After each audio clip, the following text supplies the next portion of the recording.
I'd like to call the meeting to order at 6:30, and we will start with the pledge.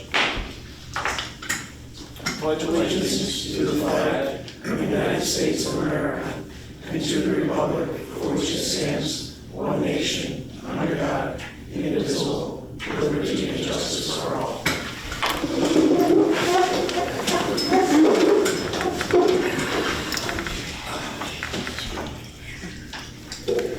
Next up on the agenda is the adoption of minutes. I'd like to get a motion to adopt the minutes from the May 16th meeting. I'll second that. Discussion or any issues? Okay, all in favor? Aye. Aye. Yes, motion passed. Before citizens' comments start, Kit Thompson's here from Belgium Cold Springs Fire Department, but our resident institution of knowledge regarding fire districts. Kit, let me didn't get the microphone out for you, sorry.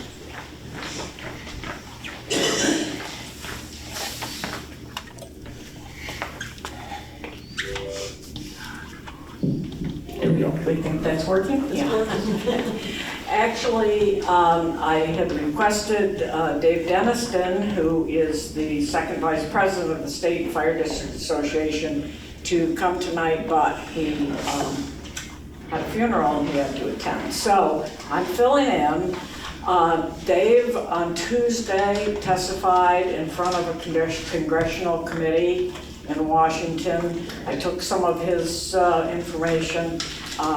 But this is all regarding the proposed OSHA 1910-156 emergency response standard.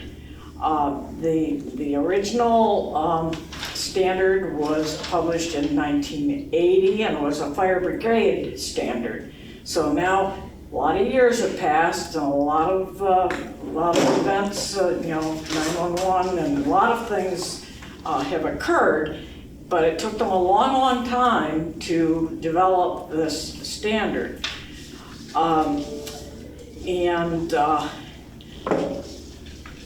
Few will argue that there's a wonderful, huge amount of health and safety for firefighters and emergency responders. That's a given.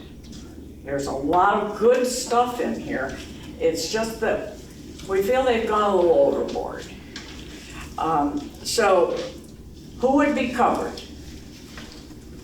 All private services would be subject to this rule, as well as any public governmental entity if you're in a jurisdiction where OSHA applies. New York State, PESH State, PESH adopts OSHA, so New York State applies. PESH has said that volunteers are employees, so volunteers are covered. So it's just the way it is. Examples of agencies would be private EMS services, law enforcement rescue teams, search and rescue teams, water rescue teams. So they've never been covered by the fire brigade standard before, but they would now be included also. So all fire departments, fire districts in New York State would be affected. The general overview of the proposed rule, they're talking about team members' responsibilities and participation based on role and capability, comprehensive risk management plans, medical and physical requirements, training, facility preparedness, vehicle preparedness and operation, pre-incident planning, incident management, system use, emergency incident operations, standard operating guidelines, post-incident analysis, program evaluation, updated copies of all written policies and procedures. These are all good things. Here's a couple of troubling requirements. Medical requirements. The need to establish a medical program that is compliant with NFPA 1582. There's extensive medical requirements there. Several providers in New York State have indicated that they comply with the standard. But then, when we ask them to go and read the standard, they come back and say, oh no, we're not providing that. Can you provide it? We haven't found one yet that said they would. What is it? Right now, an annual physical costs around $200. The first estimate of the NFPA 1582 physical was $1,200.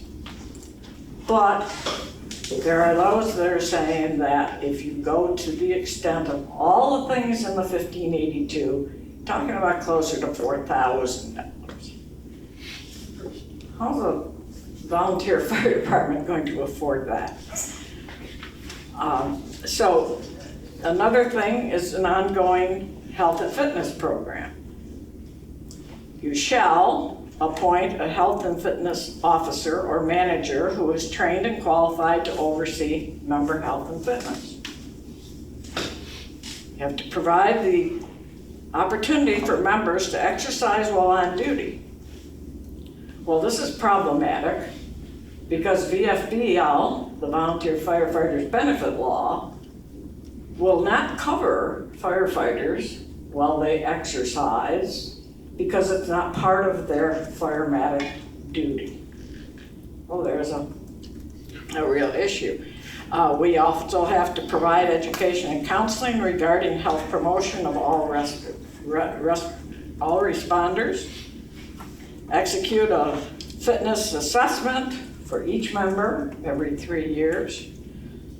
Say these are lofty goals, but require additional managerial personnel, which will come at a cost. Our volunteers are already maxed out, so it's going to come at a cost. Training, there are extensive qualifications listed here. Of particular interest is that line officers must complete Fire Officer 1. Assistant chiefs must complete Fire Officer 2. And chiefs must complete Fire Officer 3. New York State Office of Fire Prevention and Control estimates that it will be about 4 years before they can gear up to teach to provide the Fire Officer 3 to the large number of firefighters who would need it. Presently, very few fire departments in New York State have chiefs with Fire Officer 3. So those are only a couple of problematic topics that are covered in the standard. They reference and include 22 NFPA standards. This takes a somewhat manageable rule from 608 pages to over 3,000 pages. 1,500 shells and musts make it overwhelming at best. These standards are available online from NFPA, and you can read them there. But you can't download them, and you can't print them, unless you pay a fee. But that doesn't make sense that the federal government would come up with a standard that in order to find the rules, you have to pay to get them. The proposed standard would bring extensive documentation, expenses, and changes to the authority having jurisdiction. It'll increase requirements and commitment for firefighters, both paid and volunteer. Also will increase liability issues for the authority having jurisdiction and the officers. There's a lot of requirements in the proposed standard for documentation, pre-planning, and administration. OSHA estimates 173 administrative hours annually. That's just administrative hours to meet the regulations. Then you add the officers' requirements as far as more training for our line officers, additional line officers, or all firefighters would now be required to have firefighter 1 and firefighter 2 and CPR, AED, and additional trainings based on the special hazards that they may face, hazmat, vehicle ops, and others. So the proposed rule places industry fire brigades, career fire departments, volunteer departments, and EMS agencies all in the same box. We are 4 different disciplines and are funded differently, respond differently, exposed to hazards at different levels, and all have different resources to respond. The one-size-fits-all approach is extremely problematic and in most cases tries to place a square peg in a round hole. The fire service associations in New York State are asking for a seat at the table, extend the comment period to September 21st, and hold a public hearing.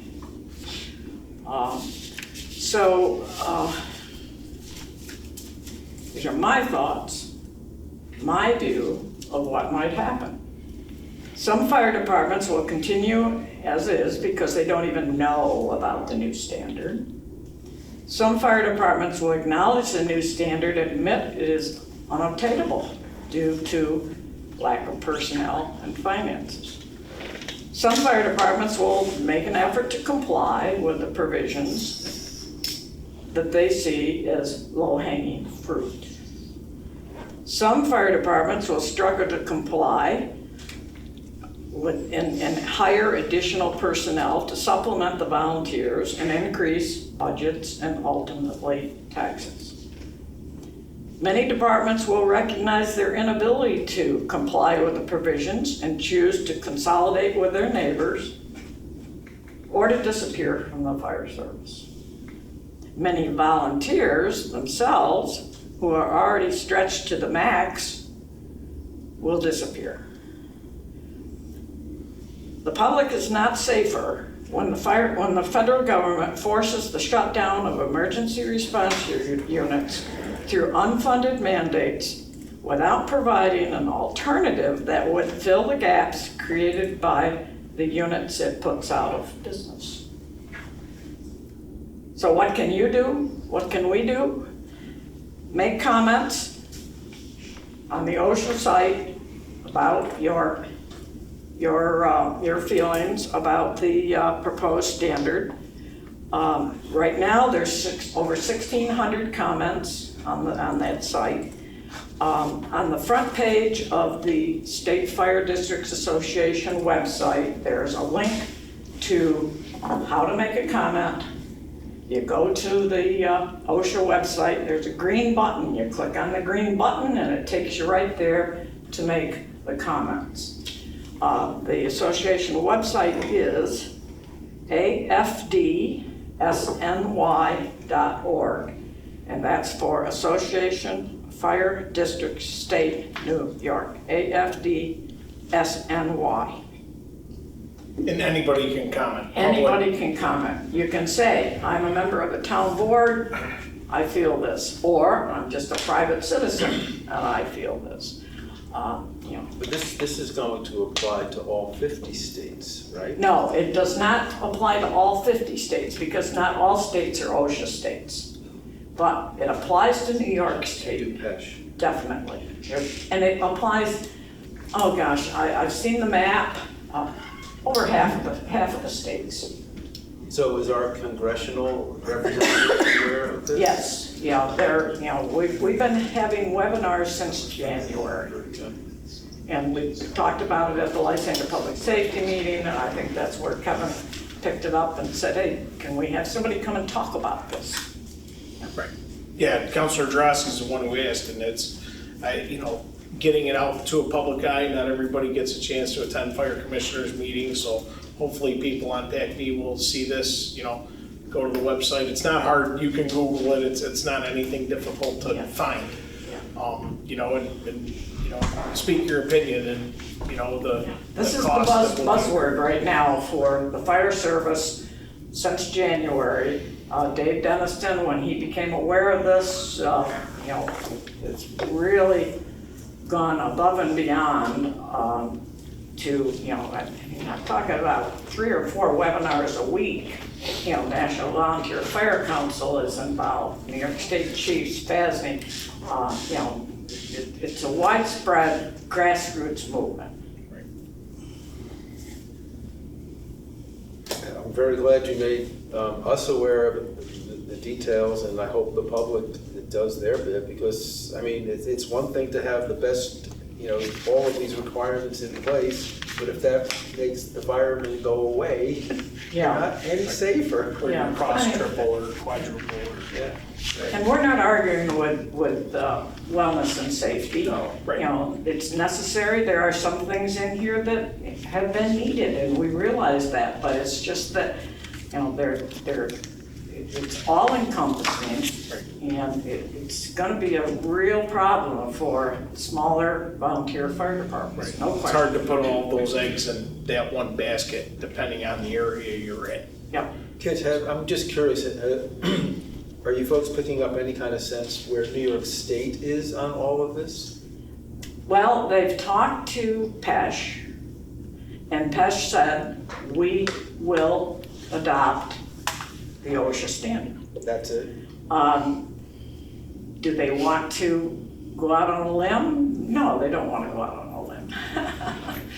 But, if OSHA adopts this, probably PESH will also. Because PESH has to adopt at least the standard. I think they can go over and above, but they can't just say, oh, well, we want to take this out and this out and this out. They can't do that. That'll never happen. Right. Thank you so much for Thank coming you, in. thank you for attending on short notice, we appreciate it. Yeah. Okay. Thank you for Yes. letting me spout off. Anytime. Okay, citizens' comments. Is there anybody in the public that would like to get up and speak?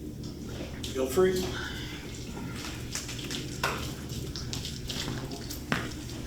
Joe Brewer, Dayton Hole Road. Who is in control of building maintenance at the highway departments? Who oversees building Yeah, maintenance? Who oversees it? Well, normally our park director has helped with those duties. Okay. So is he overseeing or not? He's just helping with He it? has been assisting with them.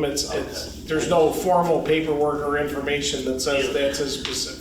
Gotcha. Okay. The other question was the handbook. Does that just pertain to employees, or does that pertain to the board members also, seeing how you are paid by the town to be on the board, right?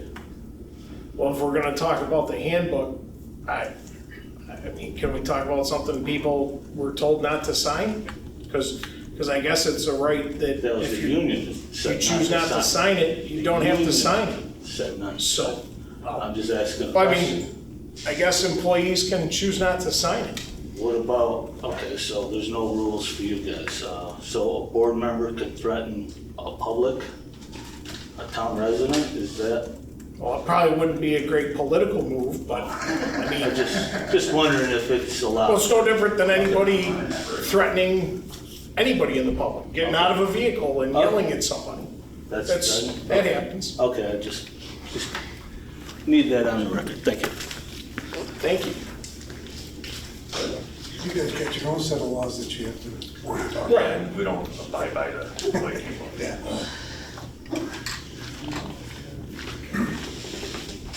Fred Birch, Plainville Road. Just a couple things.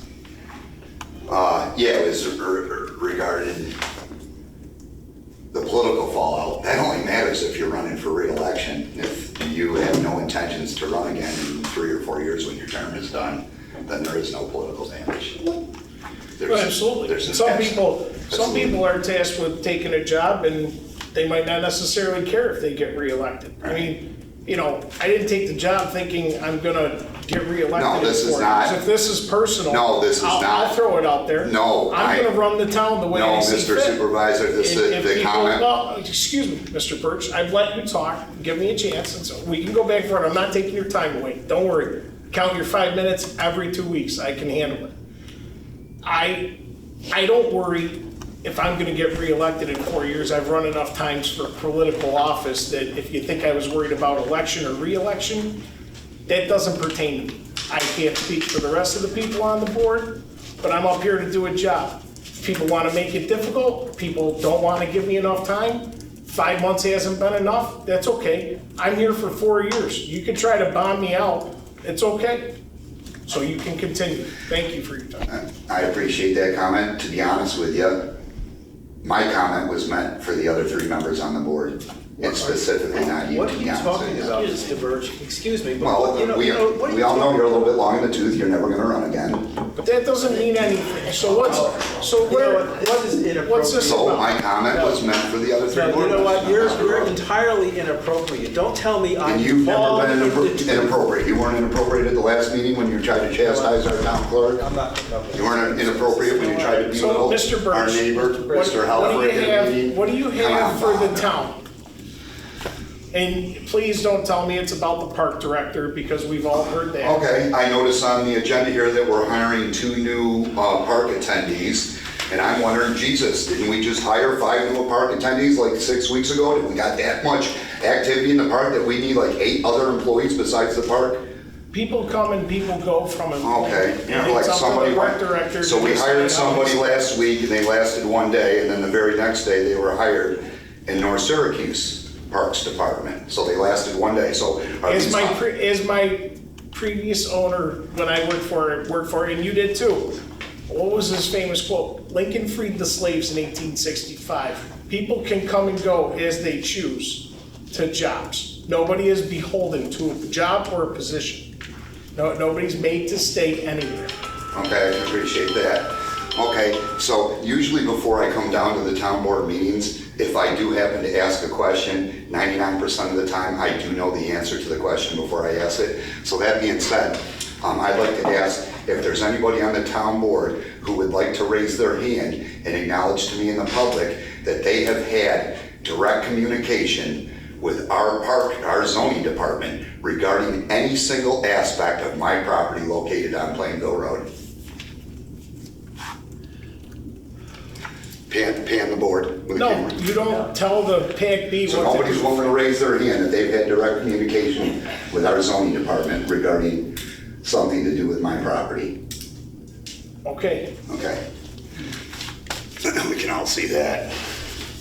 Recently, was out for a bike ride and happened to stop by Stewart's and grabbed an ice cream. While I was sitting at the table, I noticed there was a little stand there with some brochures, and I picked up the brochure and I happened to read it. And what it was is a extensive list of all the activities and programs that the town of Van Buren offers in their park department. And I said, wow, that's fantastic.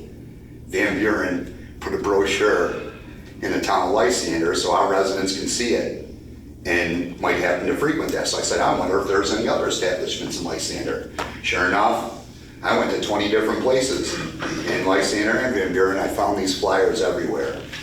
And they're signed by their park director. Her name is Heidi, and I'm like, wow, what a lot of passion. And I'm surprised by some of the programs they have.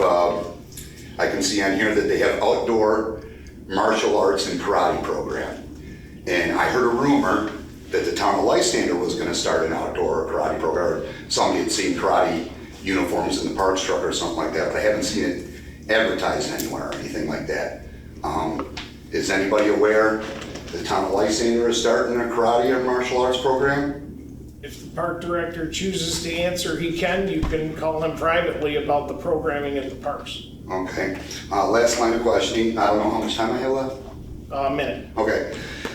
I like an honest answer from anybody on the board if they do know, or the engineer of the Parks Department, regarding the new soccer field that's at our park, that area of the property, with respect to purchasing the land, the purchase of the fence, the purchase of the soil, the cost of the maintenance, the workers' hours going into it. Does anybody on the board or anybody have any relative idea, any idea of how much we've spent on that piece of land that we haven't been able to recreate on yet in the 3 years roughly that we've owned it? Well, I mean, I'm not an expert on field maintenance or creation, but I know when the school district tore the grass field out and replaced it back in the 90s, they estimated it'd be 1 season. It took 3. So, you know, and that was with experts telling them it'd be 1 season that turned into 3. Oh, yeah, well, we So don't I have guess experts, so estimates we're can probably be gonna take off. 10 years. But that's, you know, that's just what I know from. Well, that's the time frame. I asked about the money. Does anybody know how much money the Lysander taxpayers have spent on that property to try to get it to where kids can play on it that we still can't do? Well, our initial ARPA funding was about $350,000 at that point in All time. right, is that including any of the labor from, say, the laborers going in there and picking rocks out of the top rock that we ordered? Well, we have employees that we pay 40 hours a week Okay, are so- at the direction of their department head, so And then that's the wa- what needs to be done. I That's what appreciate needs to be that. done. Do No you want us water and to leave- stuff. Do you want us to leave the rocks? Now, the water and stuff, I'm trying, roughly what I've been able to add up, I mean, that's like $450,000 property so far, and I'm wondering, where's the mansion? For $450,000, you can get yourself a mansion in Whispering Oaks or Seneca Estates. Appreciate your time. Thank you. Is there anybody else who would like to talk? Rob Helfrich, Wallensville, Hourglass Lane. Yeah, since it's on the agenda tonight for the Life Worth Living 5K, I thought it might be appropriate just to kind of update as to what we've accomplished this past year as well as past. It's kind of hard to believe it's been 5 years. This will be the 5th year for the Life Worth Living 5K. And the nonprofit that we started again 5 years ago, we've raised, it's close to $100,000 now. And all that money stays local. That money stays local for mental health programs for teens and young people. So I'm confident that what we've done and what we've accomplished has definitely helped folks in the community. Before I talk a little bit about the 5K, there's a couple other events that we have. We also have a golf tournament over at Radisson. This will be our 4th year. It's July 17th, and it's a great time. It's over at Radisson Greens, and that's been a good event. We also have an event at WT Brews that was started around Zach's birthday. Zach my son used to enjoy lobster rolls. So for the past several years, we've had this phenomenal fundraiser, and that'll be July 23rd at WT Brews. And what Mike Johnson actually does at WT, I probably should never tell you all, he's very generous, let's just put it that way. And we've done well with that. Also, another thing I wanted to do, because I really have been focusing on keeping this within the Baldwinsville community. Last year I was going to do a Life Worth Living concert at Paper Mill Island.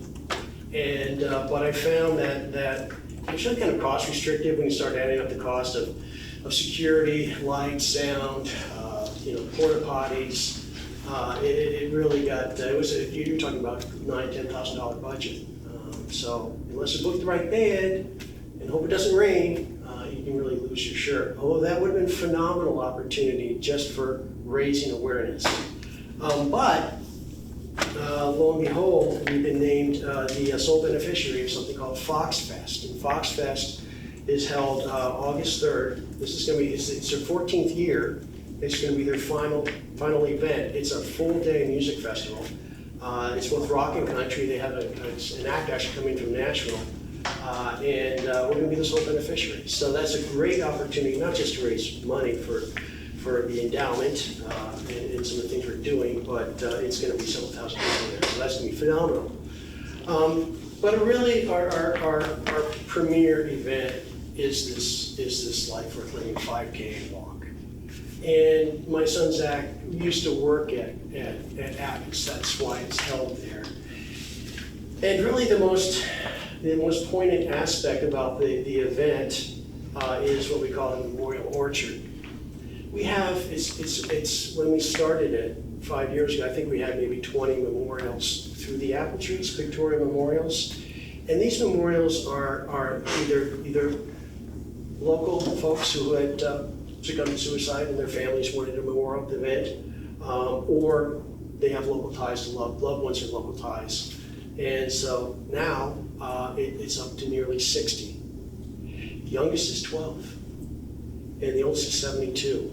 Most are teenagers. 7 teenagers from Baldwinsville are memorialized. It's even hard to talk. It's just still in 5 years. It's hard to talk about that memorial orchard. But it's a phenomenal event because parents actually bring their teens to the walk and the run, and you cannot help but be impacted when walking through the orchard and seeing all these beautiful young faces. And so it really builds awareness, and it helps parents facilitate that discussion about mental health. And hopefully it can help save some lives. So I've appreciated the support I've gotten on this. Last year, Kevin was out on the water station. Yeah. And so I volunteered appreciate at the water it. You did a good job. Thanks. And Jeff has been very generous in donating to the fund as well. But I'm not trying to be controversial here. I have been in the past quite disappointed with some of the lack of support that I've gotten from this board on these initiatives, specifically the ARPA grant for the mental health clinic that I was trying to do at the high school. And the money wasn't going to go through me. It was going to go direct to Liberty Resources. And that got roadblocked from this board, from at least 2 people on this board, for several meetings, which was quite disappointing because truly what I'm trying to do is no benefit to me. It is for the benefit of the community, and I say that wholeheartedly because I don't want anyone to suffer through what our family has suffered through. I went from the memory of Zach, frankly, as a father. That's why I do what I try to do. And but I hope to continue to support, and I do invite all the board members to come and volunteer and help support, and can hand out the medals at the I just need volunteers. That's one thing I will say at the event for the 5K. It's volunteer heavy. It's not a one-man operation at all. It really depends on a lot of volunteer effort. But that's what we've been doing.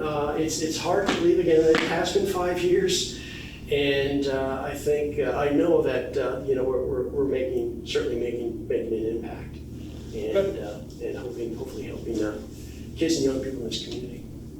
Thank you. Thank you. Excuse me, Mr. Helfrich, I have a question. Yes. Do you need whole sponsors? Is that what you're doing? Yes. For whole sponsors? Okay. Yes. What is the range for the whole sponsors? Does it matter, like are you looking for a certain amount, like $100, 100, 500, like your Whole sponsors for the whole, like how they're for golf. this For the whole golf event? sponsor, Okay, right? Yeah. I'm sorry, I'm thinking about golf. Yeah. It's 125 for the whole. Oh, and we'll okay. make the sign. All Yep, right. yep. I'd like to do a sponsorship for Oh, for a good. whole, yeah. You can actually it's on Birdie. I'll send you the link. Yeah, It's send me the link so I can birdies.com. sponsor. Can we discuss this after the meeting? Yeah, sorry. No, I have another question too. Is it captain and crew? Yeah. Yes. Even better. Okay. Oh, good. Thank you. Excellent. We've got some golfers. Thank you. Thank you. Is there anyone else that would like to speak? Okay. Moving on, we'll start with town board comments, and we'll start with Mr. Kudarakis. So nice weather is here. Make sure that when you have landscapers come to your house, make sure that they do stage the landscaping material in your driveway, not on the side of the road or in the road, because that's a hazard and it's not supposed to be there. Seen a lot of that, especially with a lot of paving going on last week and this week as well too, where we had some landscapers drop some rock right in the roads right before it was gonna get paved, 5-10 minutes before. So make sure also when you're mowing your lawn, the grass clippings go in your yard, not the road. That's also a road hazard as well too. So other than that, I'll stick to the agenda. Pleased that everybody's here tonight, and we'll stick to the agenda. I would just like to mention that today is June 6th, the 80th anniversary of D-Day. We live in a free country because there are a lot of Americans and people outside our own country who sacrificed their lives and their time to give us those freedoms, to make sure that our country stays free. And it's important that everyone remembers that. 80 years ago wasn't that long ago. When I was a kid, it was even less long ago. So please keep that in mind. Other than that, I'd like to thank everyone for coming and for watching. This is the agenda. Okay. Supervisor's comments. As I said at the work session, I'll say it again, after being into this a couple months, I think we're gonna try to rearrange our agenda, and I'll probably have executive sessions before the meeting. We'll come out here probably at 4:30 or 4:45 if we need one. I'll let Dina know by Wednesday afternoon to put it up on the website so people have their 24-hour notice.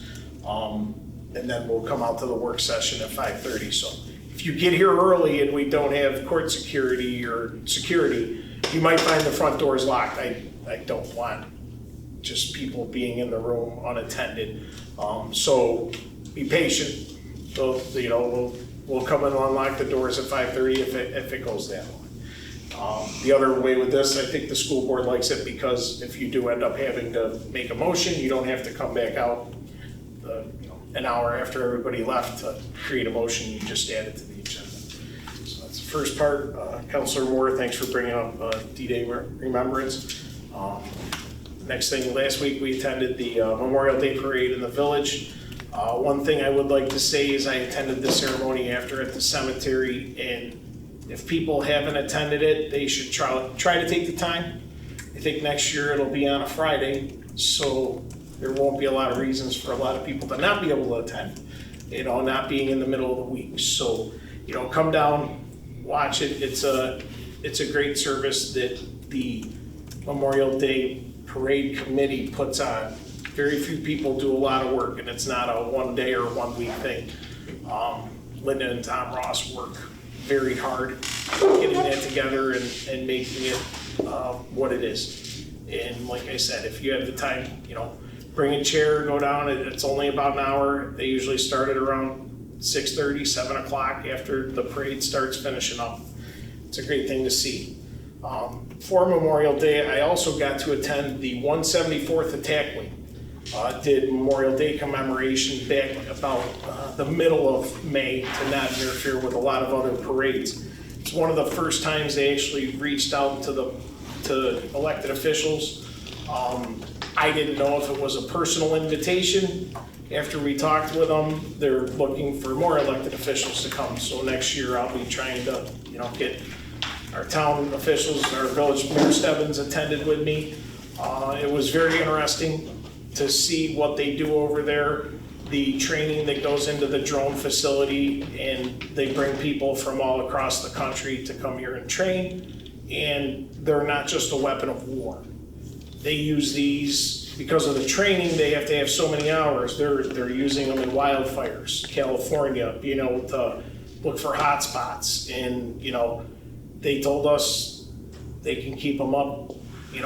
They got a flight limit of 5,000 miles depending on how they're prepared, and you can keep them up 20 to 24 hours at a time depending on how long what you have for your agenda. So, you don't have a pilot that needs to sleep with these. So for life, survival, finding people that are injured in the wilderness, their services are more than just a war need. So they're trying to be a little more open and educating the public on what they do there so people can have an understanding of it. And I thank them again for being able to attend, and hopefully next year we bring more people. Tonight, unfortunately, I'm missing it. Baldwinville Central School District's redone their Athletic Hall of Fame.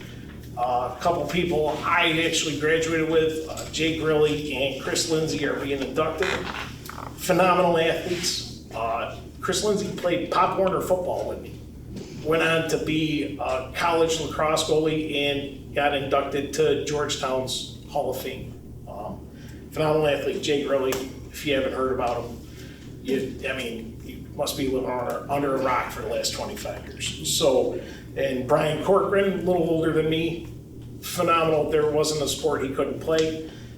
He was inducted tonight, and Kathy Arcaro, I can't remember her married name, I apologize. Morse. Kathy Morse, she's coached for years, but again, another phenomenal athlete. Just four of the people I knew, the other ones were older than me, and I didn't do track, so I didn't know Mr. Wiltsey as much. But it's I'm good to see that the school district's getting the Athletic Hall of Fame back on track and having an attendance, and they're also honoring the Mr. Johnson with the gym dedication.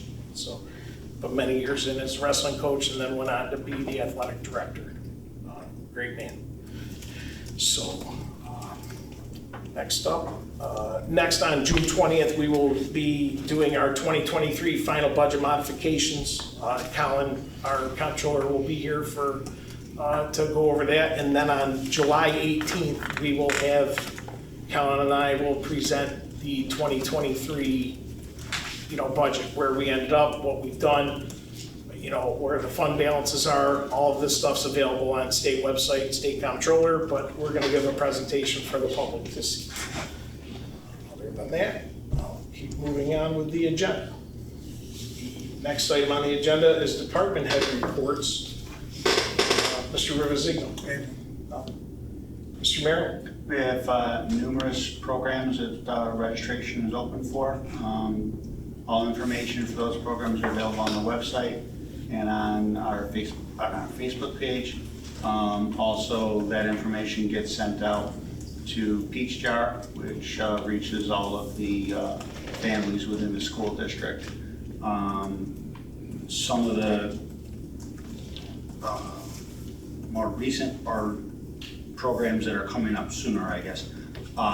This Sunday we have an introduction to pickleball for adults. That's at 1 p.m. Registration is not required for that, it's just drop in. So again, we keep trying to get you out there, so. Speaking of pickleball, you're gonna talk about the famous person? We had a famous movie actor from The Sopranos play pickleball a couple weeks ago. I never heard of them. Did you hear of them previous to that? Yeah, I used to watch this. Okay. We have. I hear he's coming back into town. He's coming back into town in August, so probably play again. He had a lot of fun there at the Lysander Town Park. So, we have a kids pickleball club, which started up last Sunday. It's every Sunday through the end of August. That is 3 to 5. It's registration is required for that, but there's no cost to it. And it provides a little bit of instruction, as we call it, skills and drills for the kids, and then it's just open play for them. But it's an opportunity for them to have the courts and not have to compete with the adults. It's all kids. So, and then some of the other registrations that we with programs that are coming up soon is kickball for grades 2 to 4 and 5 to 7, and then we have chess, open chess, which starts mid-June, as well as introduction to chess. Those are the ones that will be starting soon. Any other programs there, again, information's on the website and Facebook page, but the start dates for those are into July. So. Kevin, you and I had an email back and forth. We just had Kid Thompson in here talking about what could potentially be some overwhelmingly stringent OSHA regulations.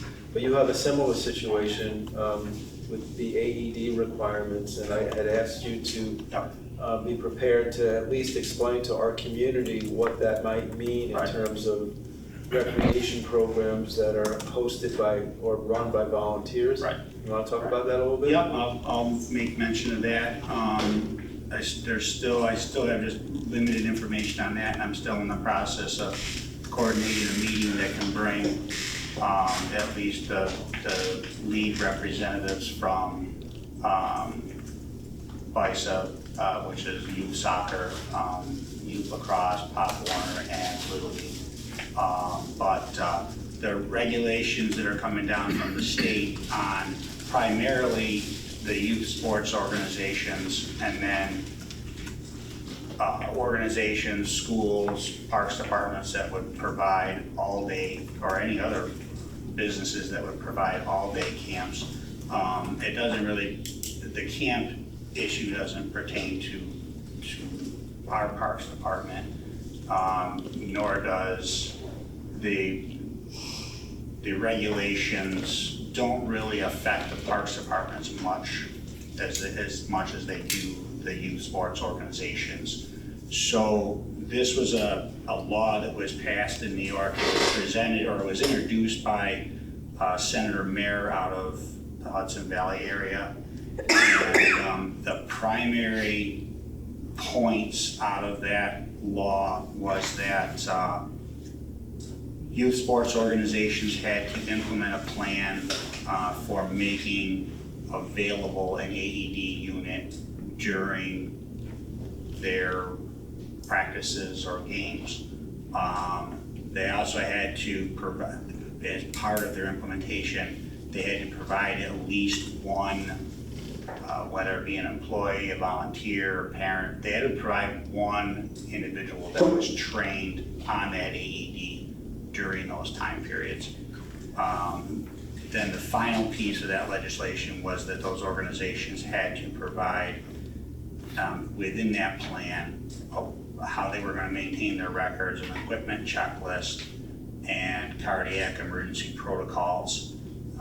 So these organizations now are going to have to, one, put together a plan of how they're going to respond to any on-field cardiac emergency.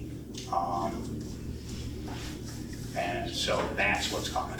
I can't speak to what each organization at this time. So I just want to say what they're this. capable of doing and not providing, but. In terms of our role, Yeah. you know, to me, it's very analogous to what the volunteer fire departments are going to be asked to do.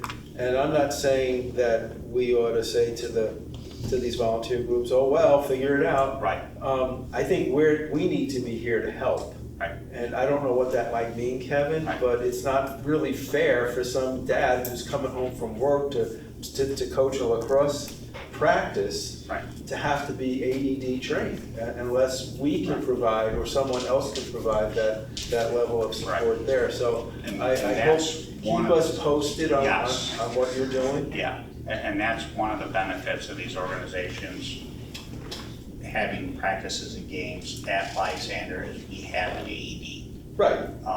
So the next step that, we discuss, and once we get a meeting put together with those organizations, is where the training comes from, who's trained.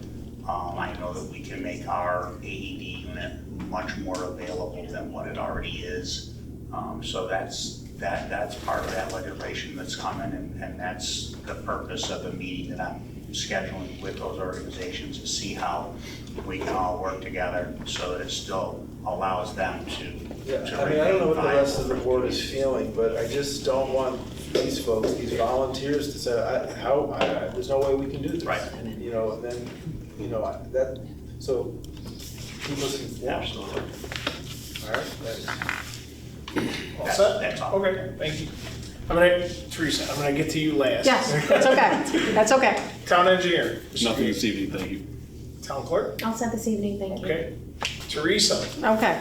To give you an idea of what's been going on in the assessor's office, our tentative assessment roll was filed May 1st. We sent out 450 change of assessment notices. I had 15 informal appointments. Grievance day was Tuesday. We had 9 appointments scheduled and 5 paperwork only. Of those, we have 3 Supreme Court filings or cases.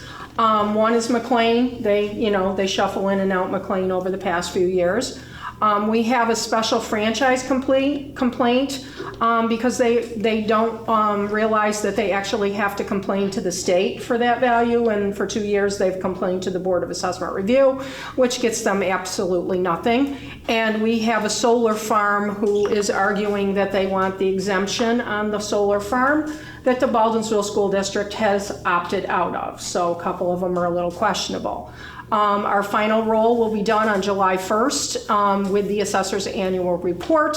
Our equalization rate this year, because we're not changing assessments to reflect market value, will be 80%, and that will be exactly the same as the town of Van Buren this year. That's how it worked out.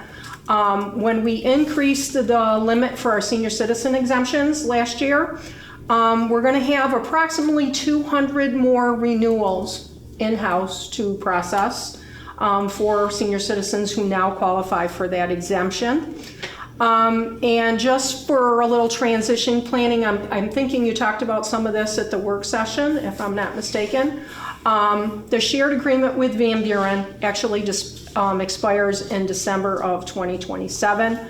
And at that time, I'm going to be looking at retirement and downsizing my duties.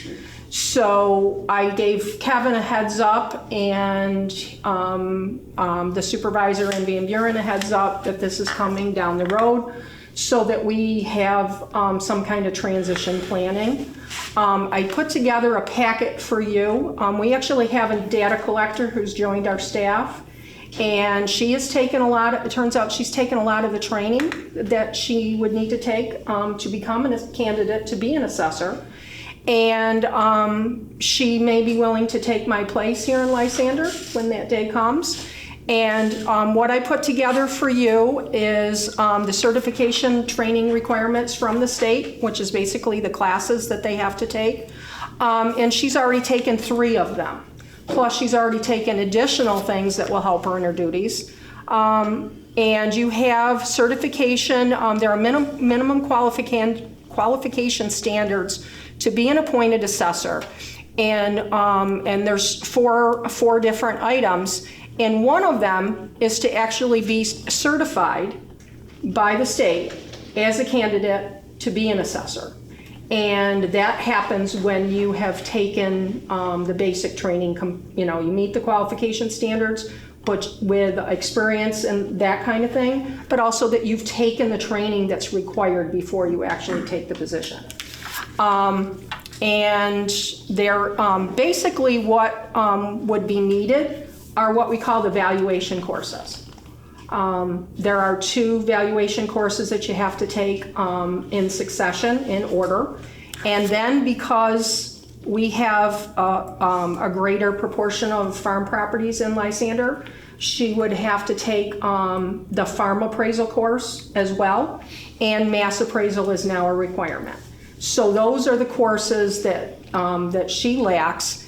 And the Cornell seminar, which is provided by our State Assessors Association, has these classes once a year. And they're at the same time. They're at the same time. So you can only take one of them. You can only take one of them, and it's a succession thing. I would like for her to try to take course 1. She can do it, she has her own laptop, and she can do it online, which is the most cost effective because she doesn't have to travel, do meals in a hotel or anything like that. And they are actually holding the conference in the middle of July, and the deadline to sign up is the first week in July. So, we don't have a whole lot of time. And then the cost of this 5-day class as for an online class is $445. What I would suggest is the town be agreeable to pay that. I will be not attending Cornell, which means I will be here helping man the fort while she's home doing her online training. And they are state association sponsors 12 scholarships every year for Cornell. And those scholarships are drawn at the fall conference in September. So what I would propose is to enter her in that scholarship program. And then if she's one of the 12 that are chosen, then she can go next year and it wouldn't cost the town anything. And that would be another, it's gonna take probably 3 years for her to get those courses, because you have to do them one at a time and you have to do them in order. So you can't like take, they're one and done kind of thing for a year. Attached to that packet are all the certifications that she's already taken. And a lot of them are not required for the basic certification, but there are areas that are going to expand her knowledge and help her do her job, do the job of an assessor. And I'll be happy to answer any questions that you have at this point. Teresa? Yes. For the benefit of the folks watching in the audience and watching this, I think I know the answer, but I just want to make sure that it's clarified for everybody.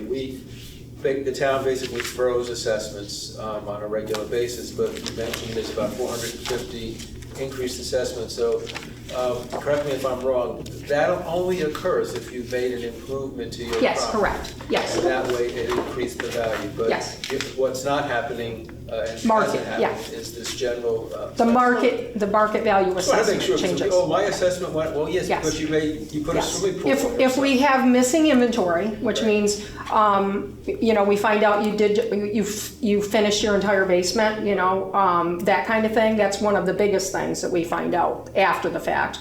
Or you've added a pool or a pole barn, or obviously new houses and new construction, as well as some of those notices, not a lot of them, but some of those notices actually are decreases for the same reason. They got rid of the pool, they tore down the house, the barn fell in, all of those circumstances. So those 450 changes are what we call physical changes, increases and decreases, not the market value or equalization changes that we were doing across the board to keep that magic number at 100%. And what is most confusing for people now, if you look at the county website or you look at your tax bill, you're going to see two different numbers. You're going to see the full market value and you're going to see the assessed value. And it is the assessed value that they use to generate your tax bill, not the full market value. But both of those appear on the county website. They also appear on the tax bill, and for years those numbers were the same because we were at 100%. So a lot of the questions that we're getting now are why are those two numbers different? And there's a lot of confusion about that. Mm-hmm. And you had mentioned the exemptions. Mm-hmm. So seniors, I know there's different exemptions. What are the timelines? Because I know a lot of the confusion when people come in is when do they have to file? March 1st, yes. March 1st is always the deadline for all exemptions. And typically in the fall, right around Labor Day, about the time the school bills are going out, we send all of our senior citizens their renewals. So in September, we're going to send out all those hundreds. I think we are up to between 500 and 600 exemptions that we're going to be sending those renewals out. And they're for 2025's assessment roll, but they're going out this fall. And they have until March 1st of 2025 to bring it in. And during that process, we send them the renewal, we send them a reminder, we send them a postcard, and at like the middle of February, we're making phone calls to try to get these seniors in here, with health problems or, no family to help them, or they don't drive, or they're sick and, they're out of town. We actually had 2 of those grievances that we had on Tuesday were senior citizens who did not renew in time and lost their exemptions. And they had to come into the Board of Assessment Review and beg for mercy basically because of their situation.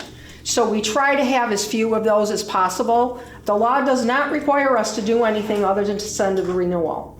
But all exemptions, agricultural exemptions, all of them, it's always March 1st. Okay. And we have more of them this year because we had to renew as far as the seniors, because you changed the income limit and we have more seniors that now qualify. Okay. Yep. Very good. anyway, I'll get with you, we discussed at the work session about, Okay, paying for the yep, training. So I'll talk with you about that tomorrow. I won't be here tomorrow, Wow. maybe after the meeting. Okay, very good. You're all set? Thank I'm you. all set, unless you have any more questions. Anybody else have any? Moving on to the regular agenda items. I'd like to get a motion to approve the special event license for Life Worth Living 5K and Walk on August 17th, 2024. I'll move that. I'll second. Go ahead, Jeff. I'll second. Okay. Discussion. Mr. Merrill, do you have everything in order? Yeah, he's got, it wouldn't, All set? it wouldn't be here if you didn't. Okay. No, very, just Yeah, check, in order. like, just double check. Yeah, same for an All's Angels. Okay, great, thank you. Yeah. And Mr. Halford spoke earlier, thank you for informing us of that. Yes, I volunteered. Tony, does that mean anything? Can I vote because I volunteer? It is? I'm not getting anything, no benefit out of it. Hopefully I hand you your water when you run by.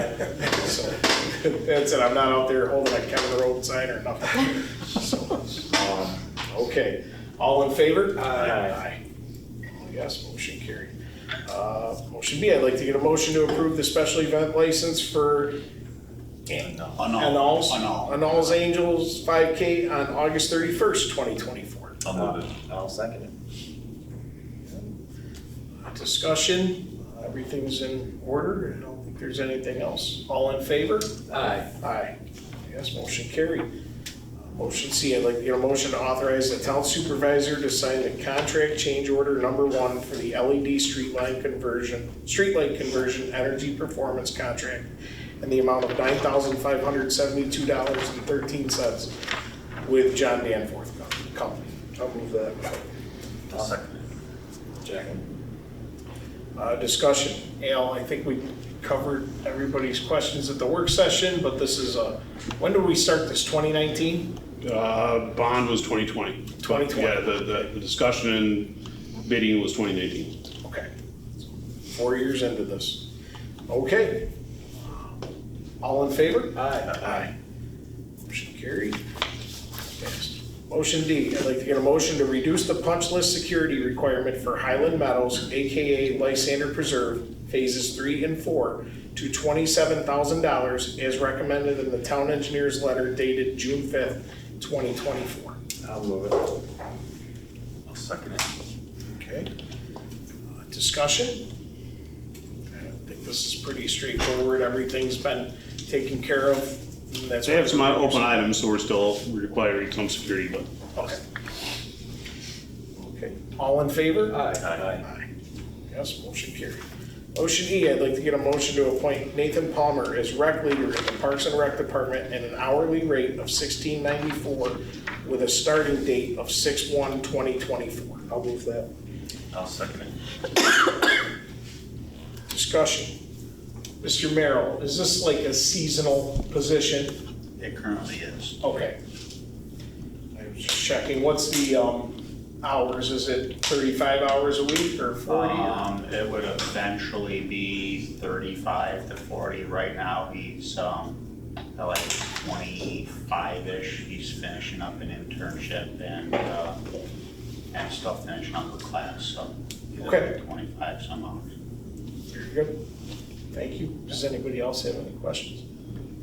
All in favor? Aye. Motion carried. Motion F, I'd like to get a motion to raise the hourly wage of Anthony Caputa, summer aide, to $16 per hour. I'll move that. I'll second that. Discussion.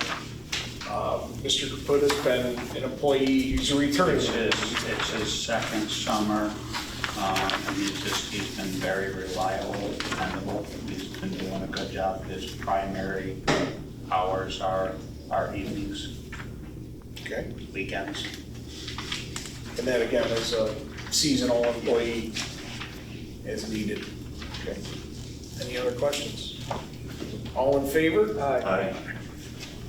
Approved, motion passed. Motion G, I'd like to get a motion to hire Chelsea Hendricks as a summer aide at a rate of $15.50 effective Saturday, June 1st, 2024. I'll move that. I'll second it. Okay. Discussion, again, these next two positions are They're replacing, right, people that are, they're not additional. okay. Any other discussion? All in favor? Aye. Motion carried. Motion H, I'd like to get a motion to hire Elizabeth Fernandez as summer aide at a rate of $15.50 effective Saturday, June 1st, 2024. I'll move that. I'll second it. Discussion? None. All in favor? Aye. Yes, motion carried. Motion I, I'd like to get a motion to hire Ronnie Doder as GEMS Plus instructor at a rate of $45 per hour effective Saturday, June 1st, 2024. I'll move that. I'll second it. Okay. Discussion. This is just for the GEMS program that we run every year. Correct. They work for 1 or 2 weeks. The camp, the half-day camp itself is 1 week, but they spend a lot of their own time doing planning for it, so. Okay. As far as, like, I mean, if you look at the hours or whatever, it would probably be a couple of weeks, but a lot of that is their planning going into the camp. And the cost is covered by the program that we run. Correct. Okay. And I know I had a question because years ago, and Kevin kept asking, and I never got to the bottom of it. We used to get reimbursed, I thought, at some point in time. It was always at the end of the motion, and I've got to look into that. If it was a partnership with the school district, I don't know if you remember when we first started, how that worked, but it was, and I don't know if it was It's just. like a pass-through expense. Right, so I'm gonna try to look into that to see if there was a disconnect because of COVID, if something got missed. But we'll try to find that out. So that's not on there anymore because of the current time in the past week. It hasn't been that way recently. Right. So, okay, is there any other discussion?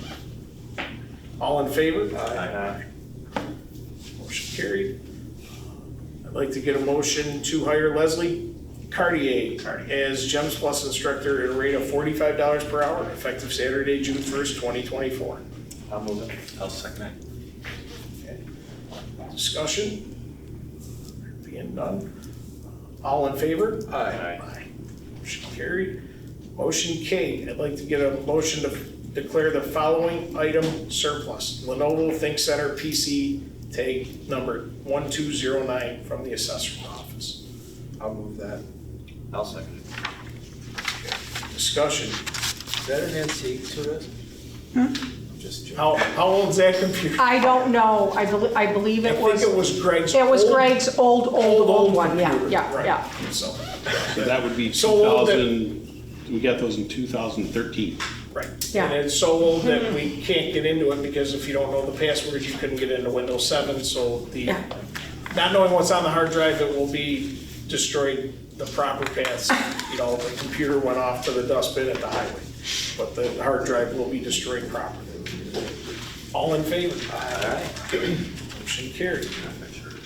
I will make a motion, I'd like to get a motion to go into executive session at 7:39 for collective negotiations pursuant to Article 14 of the Civil Service Law. I will move that. I'll second it. We'll be back into executive session. There will be no motions after. Have a good evening, everybody. Thank you.